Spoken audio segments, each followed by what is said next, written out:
Casa agora, o NTV News chegando. Estoques de sangue no Hemocentro de Patos de Minas estão em estado crítico. Polícia conclui investigação sobre caso de homem morto a tiros na casa da ex-namorada. Na edição desta quarta-feira a gente mostra também. Incêndio em ônibus na BR-352 mobiliza equipes do Corpo de Bombeiros em Patos de Minas.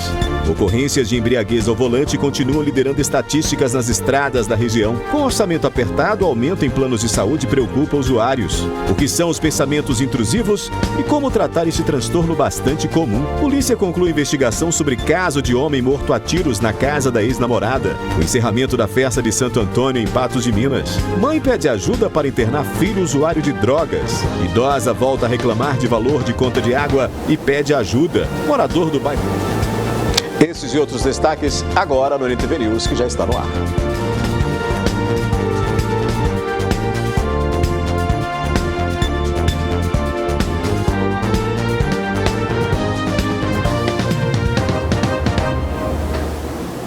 Na manhã desta quarta-feira, equipes do Corpo de Bombeiros atenderam uma ocorrência relacionada a incêndio em veículo na BR-352, nas proximidades de uma clínica de reabilitação em Patos de Minas.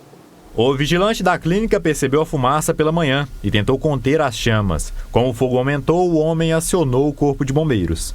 Segundo informações, um vigia de um imóvel lá próximo, onde o ônibus estava estacionado, se trata de uma clínica de reabilitação. Ao verificar a fumaça, ele constatou que era um incêndio no ônibus e acionou o Corpo de Bombeiros. O pessoal da clínica tentou combater o início lá do incêndio, com extintores. Não obtiveram êxito e o Corpo de Bombeiros deslocou rapidamente e combateu as chamas com o uso de água. As chamas danificaram a parte da frente e a parte superior do ônibus. Além disso, os fios de um poste também foram danificados. O veículo tem placa de Lagamar e não possui seguro. O incêndio começou na parte da frente do ônibus e o interior de ônibus, muita espuma, tecido, fibra, então o fogo localizou do assoalho do ônibus para cima. A parte de baixo, pneu, roda e o motor, a princípio, não foram atingidos. Ainda não se sabe o que pode ter provocado o incêndio. O veículo estava estacionado há alguns dias em frente a essa clínica e, de acordo com o Corpo de Bombeiros, estava sem a bateria. Por parte do Corpo de Bombeiros, não. Deixamos o local lá, o veículo, com a guarnição da Polícia Militar, que deve estar levantando mais informações e fazer contato com o proprietário. Mas até o momento que o bombeiro esteve lá, o proprietário não compareceu. Segundo informações, o veículo estacionado lá já há alguns dias, sem as baterias. Mas as causas do incêndio terão que ser investigadas, No início, assim, não teria como dizer o que provocou, uma vez que não tinha, no momento do início, não tinha ninguém presente, só o vigia da clínica que percebeu a hora que já havia um incêndio mesmo, que ele visualizou a fumaça, através da fumaça. A Polícia Militar Rodoviária divulgou o balanço da Operação Corpus Christi. A quantidade de ocorrências de embriaguez ao volante continua sendo preocupante. Foram 5 dias de operação, que começou na quarta-feira e se estendeu até o domingo. Os dados mostram que 55 condutores foram autuados por embriaguez. Destes, 19 foram presos em flagrante.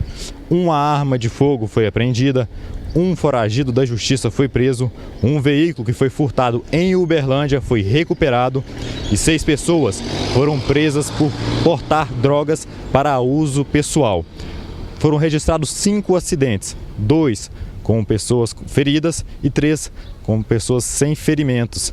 Destes 3, um homem foi preso em flagrante por embriaguez. Houve aumento no número de registros que não estão relacionados a acidentes de trânsito. A gente não tem essa informação referente ao ano passado, não foi computado, mas o que a gente sabe é que o número de embriaguez permanece alto, E o número de sinistros de trânsito, considerando a nossa malha viária, que é aproximadamente 1.500 quilômetros de rodovias estaduais e federais delegadas, isso aí que passam por 23 municípios, nós tivemos consideravelmente poucos sinistros de trânsito. Nós tivemos aí 2 com vítimas de ferimentos e 3 somente com danos materiais. Isso para a gente é um número aceitável dentro do grande fluxo de veículos que tem nesses períodos, né, de feriado prolongado e etc. Mas nós tivemos autuação forte nesse quesito de embriaguez. A gente vê que esse aperto que a gente deu nas questões de embriaguez, repressão imediata de crimes, né? Pegamos aí foragido da justiça, veículo clonado e outros, refletiu sim na questão dos sinistros de trânsito. Esse foragido da justiça que a gente pegou no período de Corpus Christi, ele estava com 2 mandados em aberto, né? Um por não pagar a pensão alimentícia e outro por estupro. Nós tivemos apreensão aí de prisão de 6 pessoas por portar substância entorpecente para consumo próprio, né? Constantemente a gente faz esse tipo de prisão e esse número está dentro do parâmetro ali que a gente tem pegado normalmente, ele não tem se mantido, não tem alterado, vamos assim dizer. Mas a Polícia Militar Rodoviária mudou o seu foco. Antigamente a Polícia Militar Rodoviária trabalhava muito no quesito trânsito. Hoje a gente preocupa também com o quesito trânsito, sobretudo evitar sinistro de trânsito. Mas a gente está com foco também na questão da criminalidade diversa, seja crime de trânsito, na questão da embriaguez, seja de outros crimes. Fato, né, que comprova isso aí, essa questão. A gente pegou foragido da justiça, a gente fez a prisão de usuários de droga, a gente fez a prisão de uma pessoa que estava com um veículo clonado, né? O original estava em Araxá. E esse veículo clonado é um veículo que tinha sido furtado em Uberlândia no início desse mês, no dia 1º. Na sequência aqui do News, o que são os pensamentos intrusivos e como tratar este transtorno bastante comum. E com orçamento apertado, o aumento em planos de saúde preocupa usuários.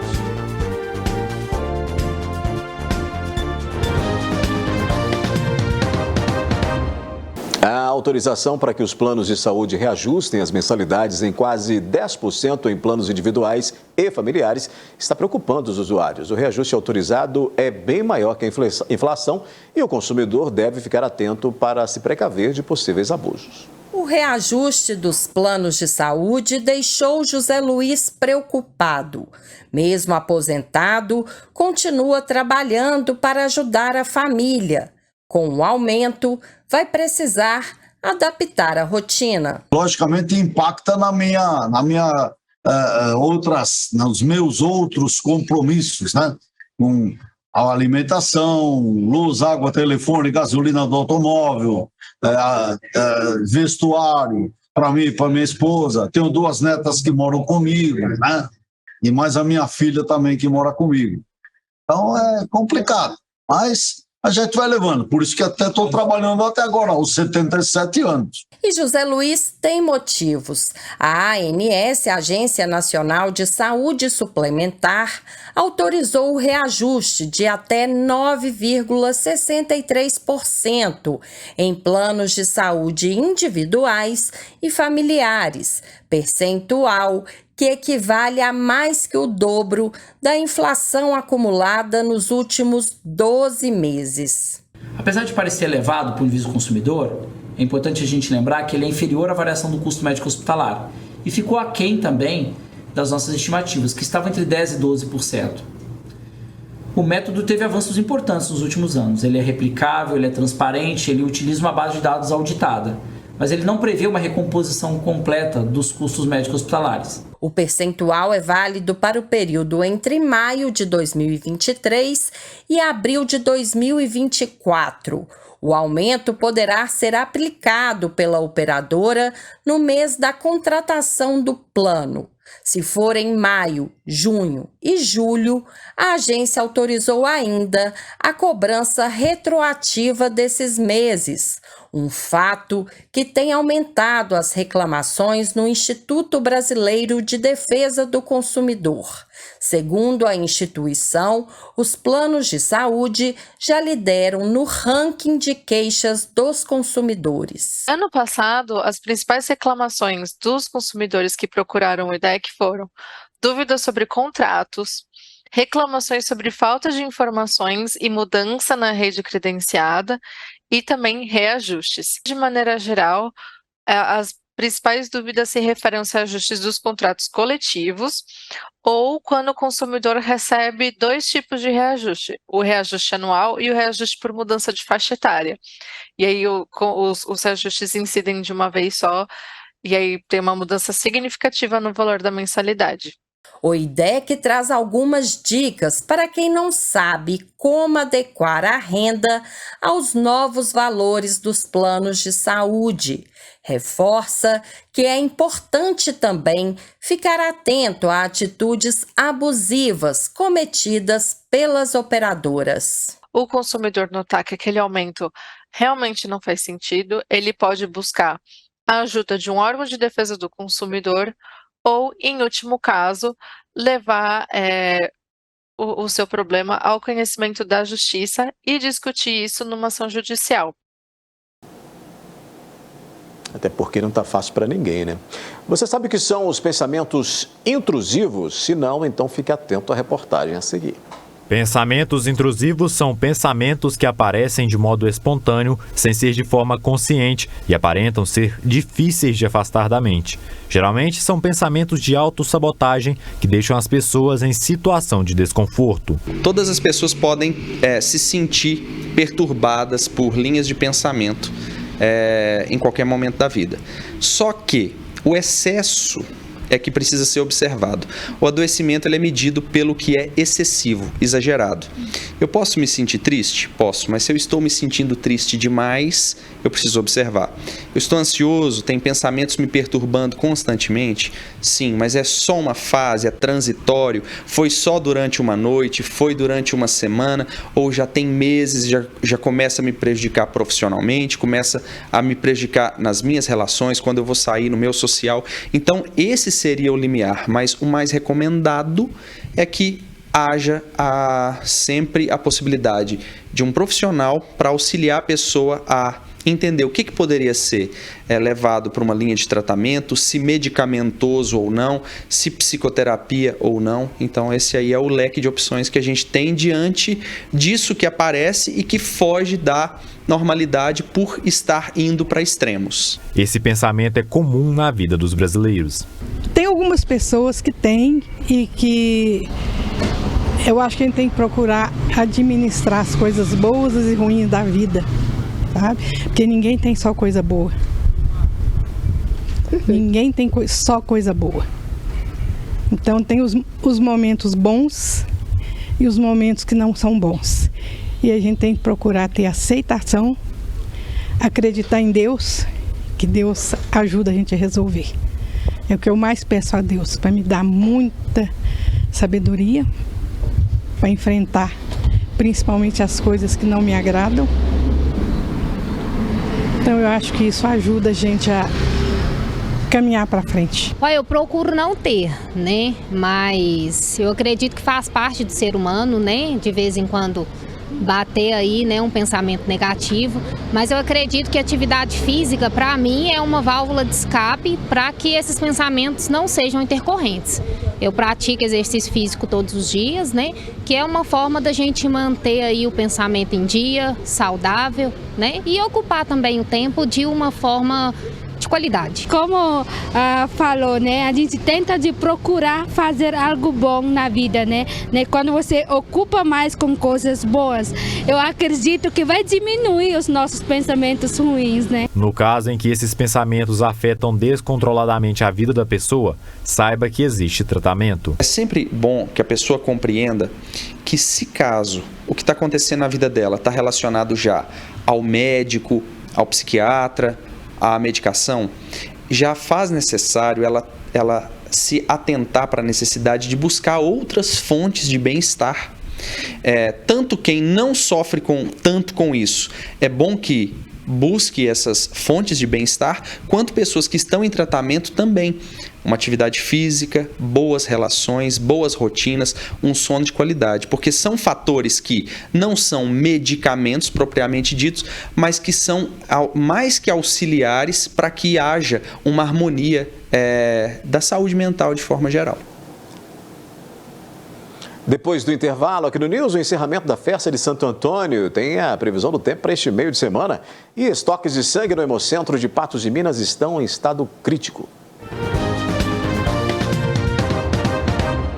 Nesta quarta-feira, 14 de junho, comemora-se o Dia Mundial do Doador de Sangue, uma data criada pela Organização Mundial de Saúde, com o objetivo de conscientizar a população sobre a importância da doação de sangue e para agradecer aos doadores voluntários. Em Minas Gerais, a Fundação Hemominas concentra suas ações na realização de campanhas de doação de sangue, a fim de abastecer os estoques da rede e, claro, assim, garantir a oferta de hemocomponentes em suas unidades. E olha só, por falar no assunto, o estoque de sangue no Hemocentro de Patos de Minas está baixíssimo, né? A informação foi divulgada pela Prefeitura na tarde desta quarta-feira e como forma de mobilizar os doadores, né? Você vê aí na sua tela, no gráfico é possível ver que os estoques dos tipos sanguíneos O positivo, O negativo e A positivo estão em estado crítico em Patos de Minas, com baixa quantidade de bolsas. Os estoques dos outros tipos de sangue estão em alerta e apenas o AB positivo encontra-se na condição de estável no Hemocentro de Patos de Minas.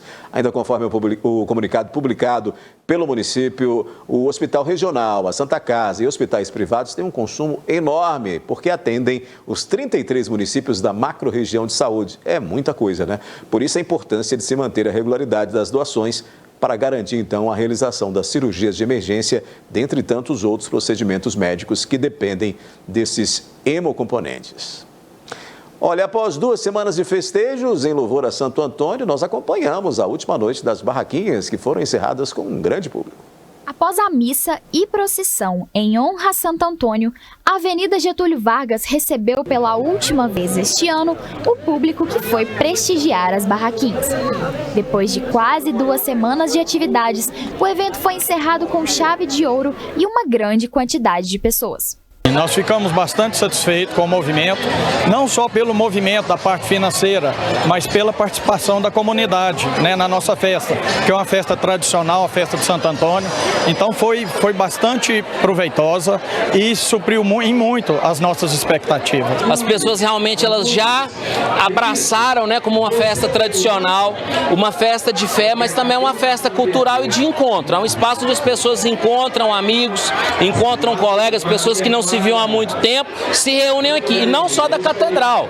Paróquias de toda a cidade e paróquias da região vêm para cá para aproveitar, porque além do preço ser muito bom, a qualidade é inigualável.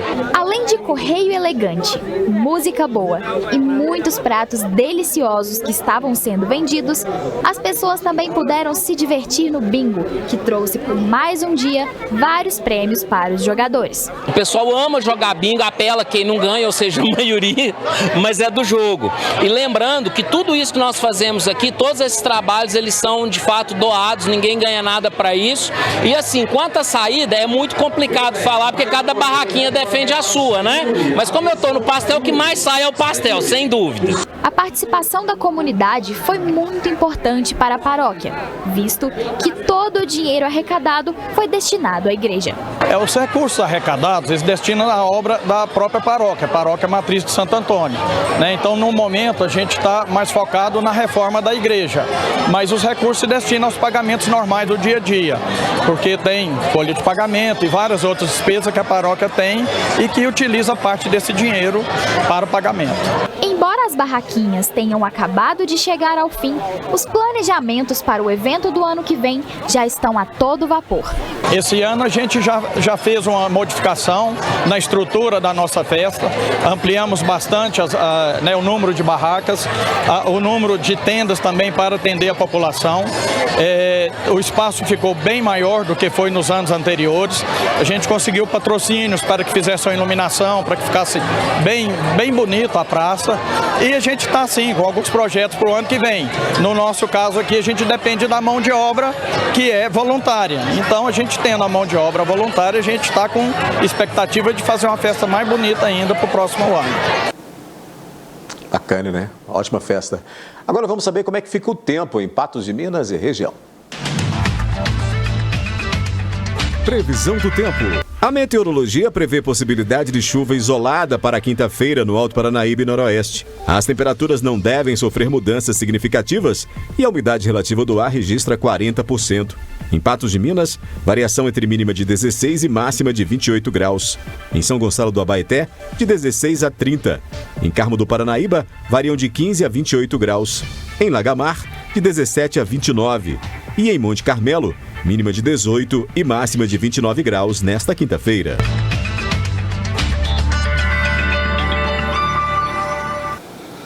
A gente faz um rápido intervalo e a seguir você vai ver que mãe pede ajuda para internar filho usuário de drogas. E polícia conclui investigações sobre o caso de homem morto a tiros na casa da ex-namorada.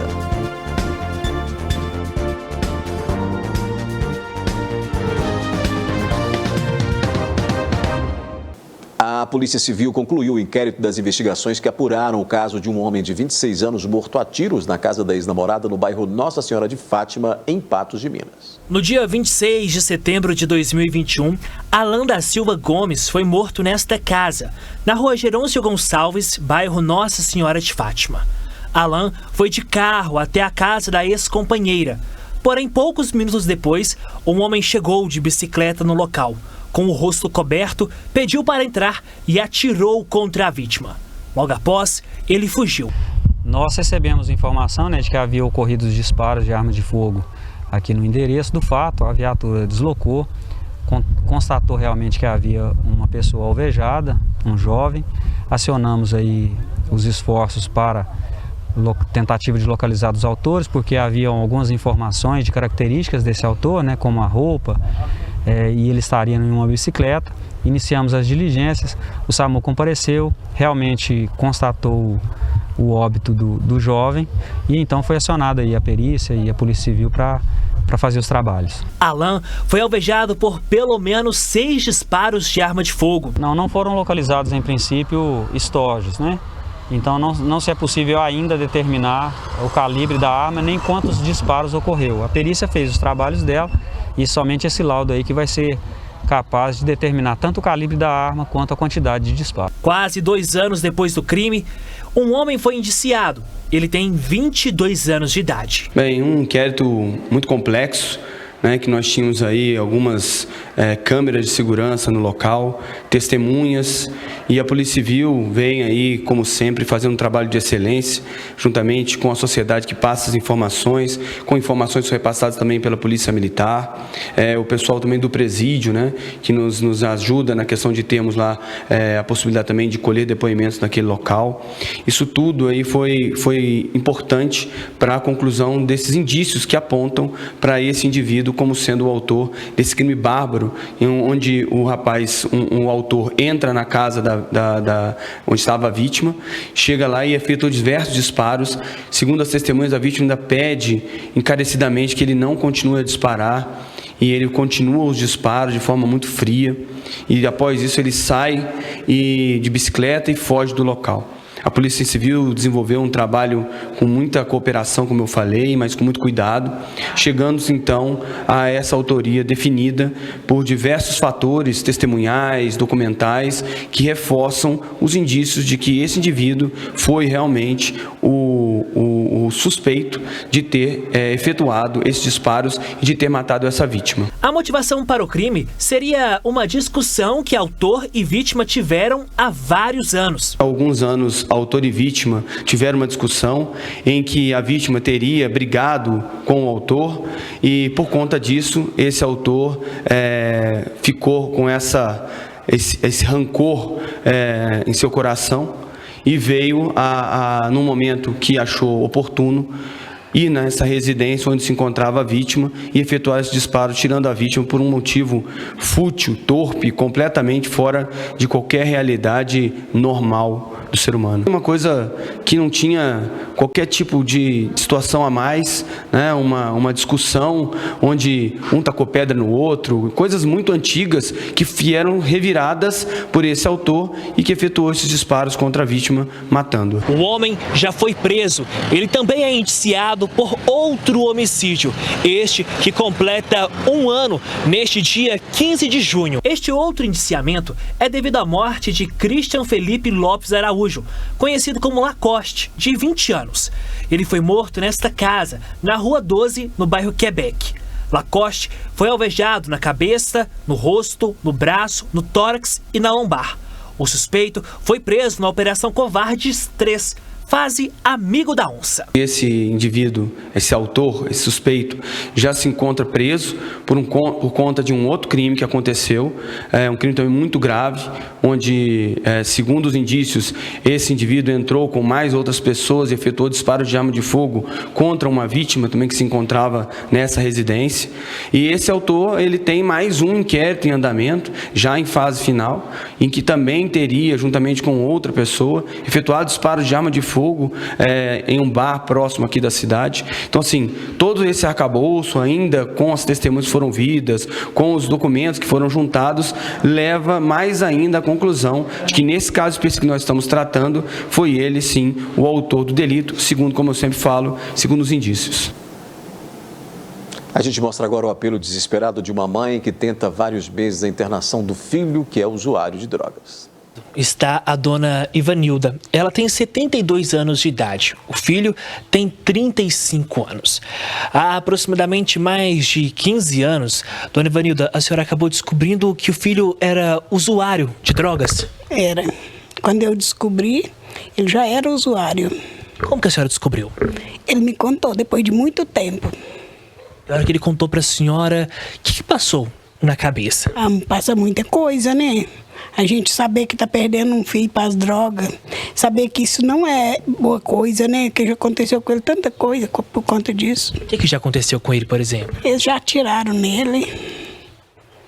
E como que fica o coração da mãe vendo o filho nessa situação, dona Ivanilda? É muito triste, né? Você criar um filho com tanta dificuldade, com tanto carinho, e o filho mais tarde não valorizar a gente, que aí você não valorizar nem ele próprio. E a senhora estava me contando aqui, antes de nós começarmos a gravar, que em determinado momento da vida dele, ele chegou a ficar um tempo sem usar drogas. No entanto, ele teve uma recaída. Ele ficou 8 meses sem usar droga. E trabalhou, não falhava dia nenhum, dos mais bons com a gente, dos mais educados com a gente, depois voltou a usar. E hoje, como que é a situação do filho da senhora? Hoje é muito difícil, né? Porque não trabalha e é muito difícil. Não dorme de noite, não dorme de dia. Amola a gente o dia inteiro. E os pais preocupados? Preocupados, né? Isso preocupa muito, né? Porque o fim disso aí é muito perigoso, né? E a senhora procurou justamente o jornalismo da NTV para pedir ajuda com uma internação, é isso, né? É isso, eu queria que internasse ele. A minha vontade de internar ele, porque eu já denunciei, mas isso não passa mais pela minha cabeça, porque eu penso, ele já era uma pessoa normal, uma pessoa boa. Agora, hoje em dia, isso aí é uma doença, né? Se ele já está nessa situação, eu não posso pôr ele para a rua. É meu filho, né? A senhora pede ajuda a alguém, então, que possa ajudar nessa internação ou possa ajudar de uma outra forma? É, verdade. É isso que eu quero. Então é isso. Quem quiser ajudar a senhora, como é que faz? Pode ligar? Pode vir até a casa da senhora? Pode me ligar. Ou então pode vir aqui, pedir o endereço e pode vir aqui. Qualquer ajuda é bem-vinda. É bem-vinda. A importância é salvar o filho da senhora. É isso que eu quero. Em nome de Jesus. O sonho da senhora é ver o filho da senhora daqui a algum tempo, de que maneira? Eu queria ver ele igual antigamente que ele era. Uma pessoa normal. Boa, trabalhador. Que ele é trabalhador até hoje, só porque as drogas não deixam ele firmar no serviço. Mas ele é trabalhador. Então, esse é o pedido da dona Ivanilda, para quem puder ajudar ela, o filho dela a ser internado, pode entrar em contato por meio do telefone, o DDD é o que aparece na sua tela, o 34 99953 9584. Matheus Borges para o jornalismo da NTV. Vamos reforçar, portanto, o telefone, o contato, para que você possa ajudar de alguma maneira. Você que pode ajudar a dona Ivanilda, o telefone é o 34, está na tela aí, né? 99953-9584. 99953-9584. Ela pede ajuda, né, para fazer a internação do filho, para conseguir a internação compulsória do filho, que é usuário de drogas e que passa por muitas dificuldades aí. A família sofre junto, né, quando tem um usuário de drogas. Numa família, todos sofrem muito, principalmente os pais, nesse caso a mãe aí, fazendo esse apelo. Vamos fazer um rápido intervalo. Daqui a pouco você vai ver que idosa volta a reclamar de valor de conta de água e pede ajuda. E ainda, morador do bairro Jardim Recanto pede providências para pavimentação de rua.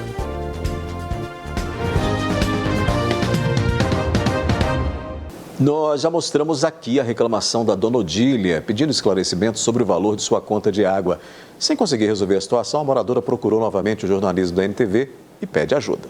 O talão da conta de água da dona Odília veio no valor de R$ 533,66. Ela já havia contratado um serviço particular para verificar se tem vazamentos na casa dela e recebeu a notícia de que não existem esses vazamentos. Foi uma surpresa muito grande, porque eu tô preocupada, não tô nem dormindo de noite direito. Por quê?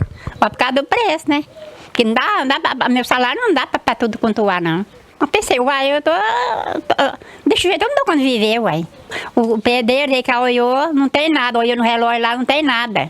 Agora eu fico assim, pensando que pode ser, né? A aposentada diz que um funcionário da companhia de saneamento foi até sua residência e pegou o talão. Ele entregou um relatório que diz que o hidrômetro está funcionando corretamente. O talão ficou com ele e mandou esse relatório aqui. E eles falaram alguma coisa com a senhora? Não falou não. Falou não. O que a senhora espera que atitude seja tomada pela Copasa agora? Eu espero que eles abaixem para mim, abaixem o preço. De ver que tá, não dou conta, não. É meio difícil, né? E a senhora sempre manteve as contas em dia, tudo certinho? Sempre eu pago em dia, todo talão que vem eu pago, e eu moro aqui muitos anos. Nunca aconteceu isso, não. Nunca aconteceu. E eu gasto na água assim, é mais pouco, né? Eu não gasto muita água, não. Eu sei regrar. A mulher pede ajuda da população. Devido a ela ter arcado com esse alto custo, ficou sem condições de comprar alguns mantimentos. Passando dificuldade já. O meu dinheiro não dá para tudo, né? Não dá para comprar as coisas para casa, não. Eu tô precisando de uma cesta básica. Tá muito difícil. O que falta? Falta alimento, né, para casa, né? Muita coisa. Para ajudar a idosa, pode entrar em contato com o número 34 99861 5662. Falar com Alex Bruno, neto da idosa. Sobre o caso, sobre a reclamação, a Copasa informou que nenhuma anormalidade relacionada ao consumo do imóvel foi constatada no sistema da companhia e que, por mais de uma vez, a cliente teria sido orientada quanto à maneira correta de proceder em relação à fatura. Caso você queira ajudar a dona Odília, o telefone de contato dela é o 99861-5662. Está aí na tela, ó, 99861-5662, falar com o Alex. Um morador procurou o jornalismo da NTV para denunciar a situação de uma das vias do bairro Jardim Recanto. A rua passou por obra. O asfalto foi retirado, mas não foi feita uma nova pavimentação. Rua Pedro Felizbino dos Reis, bairro Jardim Recanto, aqui em Patos de Minas. Essa rua era para ser completamente asfaltada, do modo que essa nossa reportagem começou. Só que logo ali no fundo, Diego Braga vai mostrar pra gente, a gente consegue ver um amontoado de terra. Tudo aquilo ali foi retirado justamente aqui dessa via. Parte dela, onde nós estamos agora, está asfaltada. No entanto, quando a gente chega mais para cima, o Diego vai mostrar pra gente aqui, ó, tudo foi tirado. O asfalto ele foi tirado da via. A gente percebe que nessa residência aqui, ó, parte da calçada, ela foi retirada, fazendo com que os moradores tivessem aí inúmeras dificuldades, tivessem que aguardar vários dias para que pudessem colocar o carro na garagem. Segundo as informações de vizinhos aqui, eles tiveram que deixar o veículo, inclusive, na rua. A gente percebe que tudo aqui foi arrancado e eles tiveram que improvisar uma rampa, um acesso para que eles pudessem entrar dentro de casa. A mesma coisa acontece do outro lado da rua. Diego vai mostrar para a gente aqui, porque aqui já nessa parte a gente consegue ver já algumas entradas. Essa aqui, por exemplo, e logo aquela ali à frente também, Diego. Isso é sinal de onde se passou uma enxurrada. E parte também do passeio foi tirado. Eu vou conversar agora com o Carlos Henrique, ele que é morador aqui da via, Carlos, há aproximadamente 2 meses essa situação teve início. Vocês foram comunicados que a Copasa iria precisar retirar o asfalto para que o trabalho fosse retirado aqui? Não foi passado nada para nós, não. Não pode nem chamar de serviço, né? Desse serviço que eles fizeram aí. Ninguém falou nada, não foi repassado nada. Eles vieram, tiraram o asfalto, quebrou tudo aí, deve ter em torno de 50 dias ou mais, já que tá desse jeito aí. E como que tem atrapalhado vocês, moradores? Nossa, aqui já chegou. Eu só tenho moto. Dá para sair ainda aqui, mas tá complicadíssimo. Toda vez que você vai sair, você corre risco de cair. De verdade mesmo, você corre risco de cair. E igual você falou, o vizinho nosso ali, ele ficou em torno de quase um mês sem conseguir entrar dentro de casa com o carro. Agora que eles improvisou a rampa ali, que eles estão conseguindo entrar. O serviço, pelo que você pôde perceber, ele foi finalizado. Entretanto, o asfalto que deveria ser colocado aqui, nada. Ainda nada. A gente liga na Copasa, não consegue falar com eles, não dá um parecer e tá desse jeito aí. Além de tirarem todo o asfalto da parte aqui da sua casa até a esquina, a gente percebe também que ali embaixo foi colocado um amontoado de terra. Até a terra que eles tirou, eles deixou lá, né? E esse serviço aqui eles teve que fazer 2 vezes. Eles terminaram uma vez, parece que começou a ter um vazamento aí. Eles vieram, abriram de novo, tampou de novo e depois pegou e largou, do jeito que tá aí. Carlos, eu tinha mostrado a situação do seu vizinho, você comentou até mesmo agora há pouco. A parte do seu passeio, como a gente está podendo ver aqui agora, o Diego, também foi quebrado. Foi. Aqui estava perfeito. Quebrou o passeio também. E quando vocês procuram a companhia responsável por essa obra, eles dão alguma resposta ou não falam nada? Não tive resposta não. A mulher só falou que ia fazer o chamado, mas esse chamado dela tem mais de mês e não tivemos nada. Fica a indignação, Carlos? Nossa, dá para ficar muito contrariado. A gente corre risco de cair aqui toda vez que você está saindo de casa e toda vez que você sai ou entra de casa, você corre risco de cair aqui. Para receber visita não tem como. Não tem como também. Até se você comprar alguma coisa, pedir alguma coisa, você fica até sem graça da pessoa descer numa rua dessa, né? Difícil. É péssimo, muito difícil. O pedido é que a Copasa resolva essa situação. Termina de fazer o serviço deles, né? Só isso. É isso, esse é o pedido do Carlos, morador aqui do bairro Jardim Recanto. Uma vez que esse asfalto foi retirado, a gente pode colocar praticamente do passeio dele. A gente vai subir a imagem agora, eu digo, até lá em cima. Todo o asfalto foi retirado e até o momento, este problema não foi resolvido. Pois apesar do que disse o morador, a Copasa informou que não é de sua responsabilidade a recomposição asfáltica da rua Pedro Felizmino dos Reis, no bairro Jardim Recanto, em Patos de Minas. A companhia esclarece que no mês de maio as equipes técnicas estiveram no local apenas para realizar uma manutenção nos postos de visita, que são os pontos de acesso às redes de esgoto subterrâneas e que foram danificados durante intervenções, segundo a nota, realizadas pela administração municipal. Nós questionamos também o município. Até o início desta edição do NTV News, a Prefeitura ainda não tinha se manifestado sobre essas reclamações e quando as providências devem ser tomadas para refazer a pavimentação dessa via. O NTV News com esta termina. Voltando amanhã às 19 horas. Mais cedo te encontro no 30 Minutos. Um abraço. Até lá.